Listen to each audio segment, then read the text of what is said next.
Good morning, good afternoon, good evening, wherever you are in the world. Welcome to Mantra Monday. So, Mantra Monday is a time for self-reflection, for healing, and for compassion. I have been a psychotherapist now for over 17 years and also a biofeedback practitioner. Recently, the past year, moved on to being more of a holistic coach. Why? Because therapy is not enough. And that alone will not help you look at rebalancing your body. And so I'm very into looking at all aspects of an individual's life, particularly to do with generational trauma. So I run a program, Conquer Trauma and Live in Control. It's an 8-week program, and it looks at your physical, emotional, mental, and spiritual health because, again, holistically, if you want real transformation, you've got to look at it as a whole. Typically, Mantra Mondays, I shuffle a deck of cards. Today, I am going with Louise Hay, and this one is on heart thoughts. So we shuffle, see what the universe has for us, and I just share some thoughts on that. So this week, last weekend feels like, for me, it was a time of just pausing and reflecting on hurts and thinking about forgiveness. So you will have triggers in your life and conflicts in your life. And the temptation with those triggers and conflicts is to look outward and to blame and to project or to counterattack, which tends to be my style.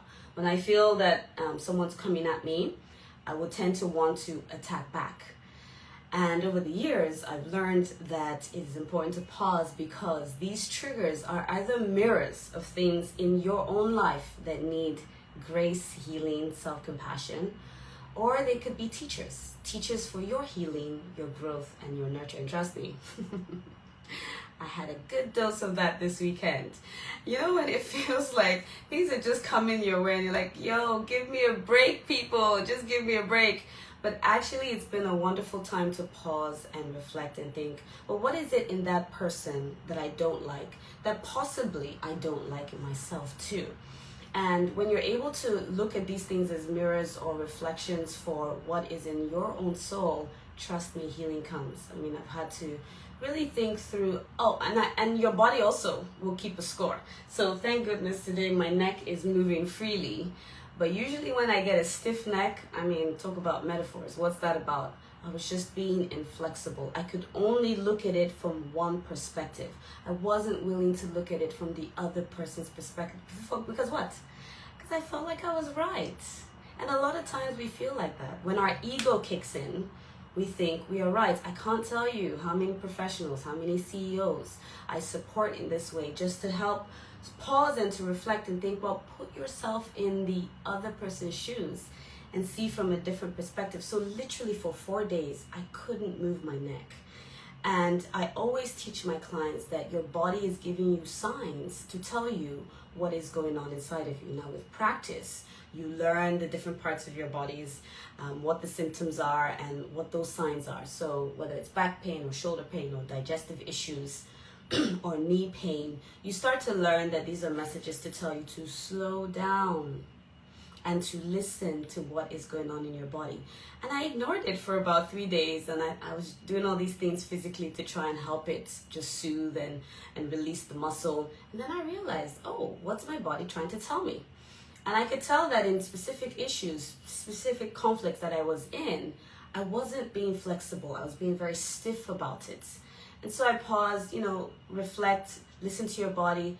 And I just thought, what is this about this? Because it often triggers that inner child in you. That inner child that has a conflict or who's been hurt or who feels that they've been treated in a certain way that they didn't like. And for myself, that's what it was. And so I wasn't ready to budge because I wanted to protect that inner child. And this happens often. Let me tell you this, please listen. If your inner child has been hijacked and wants to tell you something and has a story to share, it doesn't matter how much meditation you do. It doesn't matter how much therapy you do. It doesn't matter how much you pause and you write. When you don't listen to your inner child, you will not shift. it will be difficult to shift. Because like a toddler, have you seen a toddler in the supermarket when they're throwing a tantrum?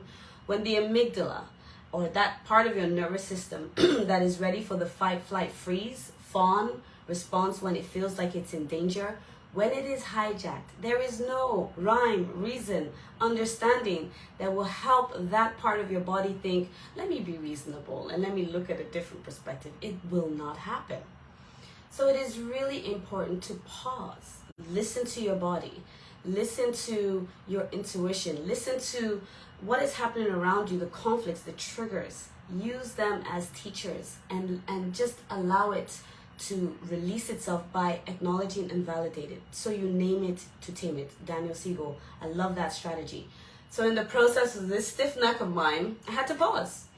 Name it to tame it. So what are you feeling? I was feeling a whole bunch of rage, a whole bunch of hurt, and frustration about a particular situation because my boundaries were not respected. And I was stuck in that because it brought up other traumas from the past, other wounds. And I say trauma because traumas are wounds that we've sustained and the associations and meanings that we've added to those wounds. Sometimes when we hear trauma, we often go to that intense space. And it can be very intense for sure. People have been through very intense things. Traumas are wounds, and a wound is a wound. Whether it feels like it's a cut or it's a deep wound, it's a wound that needs healing. So it was bringing up wounds for me from the past when people haven't respected my boundaries, when people haven't listened to me when I've said no. And here it is, being triggered again, and I think, oh, you're not respecting me. And guess what I did? Guard.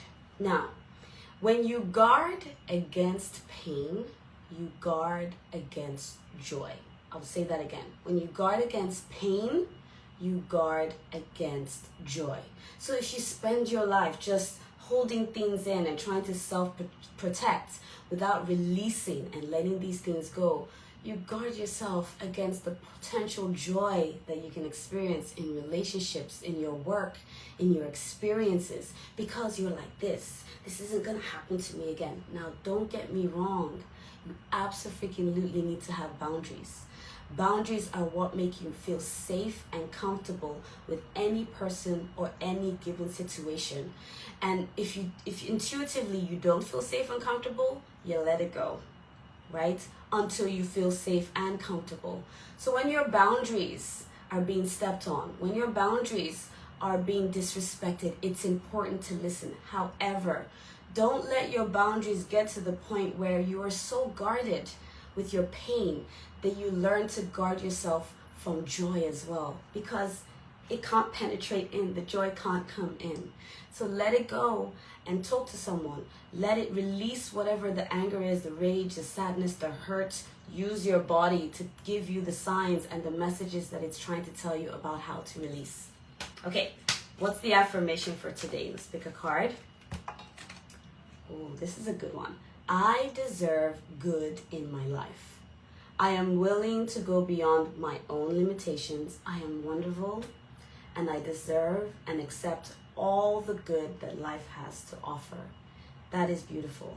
I am willing to let go of my own limitations, just like what we were talking about a few minutes ago, about the pain, the limiting beliefs, the things that keep you in shackles. It doesn't mean that you don't have boundaries. Absolutely. You need to be as shrewd as a snake, yet innocent as a dove. So keep that soft heart, but be very wise about what you do and who you involve in your life.